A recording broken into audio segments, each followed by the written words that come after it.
हम में से ज़्यादातर लोग हर समय किसी न किसी बात को लेकर दुखी होते हैं। हमारे दुखी होने के पीछे बहुत सारे कारण होते हैं, पर क्या हमने कभी जानने की कोशिश करी है कि दुख वास्तव में आखिर है क्या? मेरे हिसाब से इस दुनिया में दुख जैसी कोई चीज़ नहीं है, लेकिन ये बड़ा बेवकूफ़ी भरी जवाब होगा। ये जवाब शायद बहुत से लोगों को गलत भी लगे, लेकिन सच तो यही है। दुख जैसा कोई चीज़ नहीं है। यह मानना मुश्किल है, पर असंभव नहीं। बात गहरी है, पर अनुभव की जा सकती है। दोस्तों, एक छोटी सी कहानी आज मैं आप सब से शेयर करने जा रही हूँ। गौतम बुद्ध के जीवन से, जो आपको बताएगी कि वास्तव में दुख क्या है और ये किस तरह से काम करता है हमारे जीवन में। एक बार की बात है, गौतम बुद्ध और उनके शिष्य एक वन से गुजर रहे होते हैं। बहुत देर वन में चलने के बाद बुद्ध और उनके सभी शिष्य एक विशाल पेड़ के नीचे बैठ जाते हैं। उस पेड़ के नीचे एक अलग सी शांति होती है। सभी लोग उस शांति को अनुभव कर रहे होते हैं। कोई भी एक शब्द नहीं बोलता, चुपचाप उस शांति को अनुभव कर रहे होते हैं।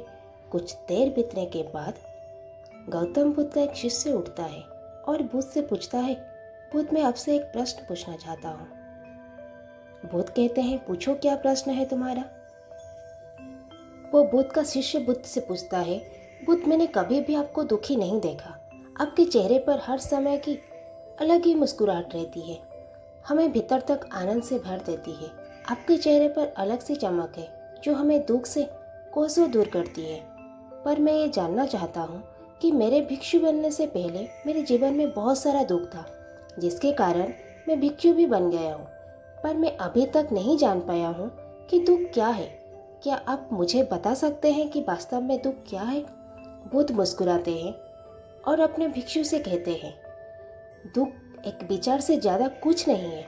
सभी लोग सुनकर चौंकते हैं और बुद्ध से पूछते हैं, परंतु बुद्ध, विचार तो आते हैं और चले जाते हैं, पर दुख एक बार आ जाता है तो जाने का नाम ही नहीं लेता। बुद्ध कहते हैं, मैं तुम्हें एक छोटी सी घटना बताता हूँ।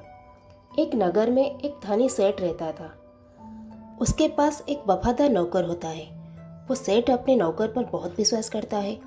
वो सेठ अपने नौकर कभी भी किसी बात के लिए शौक नहीं करता, क्योंकि उसका नौकर वास्तव में ही बहुत ईमानदार होता है। एक बार उस सेठ को किसी काम से बाहर जाना पड़ता है। 2-3 दिनों के बाद जब वो सेठ वापस लौटता है तो वो एक कीमती सामान लेकर आता है। वो उस कीमती सामान को अपने कमरे में बड़ा सजा कर रखता है और अपने नौकर से कह देता है, तुम्हें इसका खास ध्यान रखना है। ध्यान रहे ये टूटे नहीं, ये मेरा बहुत प्रिय है। नौकर कहता है, मालिक, मैं पूरा ध्यान रखूंगा, आप चिंता ना करें। अगले ही दिन वो नौकर पूरे घर की सफाई कर रहा होता है। सफाई करते करते वो सेठ की उस कीमती चीज़ के पास पहुंचता है और उसकी भी सफाई करने लगता है। सफाई करते वक्त वो कीमती चीज़ उस नौकर के हाथ से फिसल जाती है और नीचे गिर जाती है।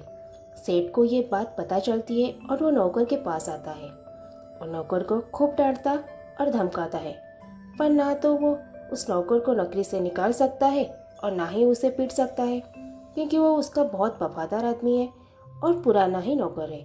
इसलिए वो तार धमका कर ही उसे छोड़ देता है।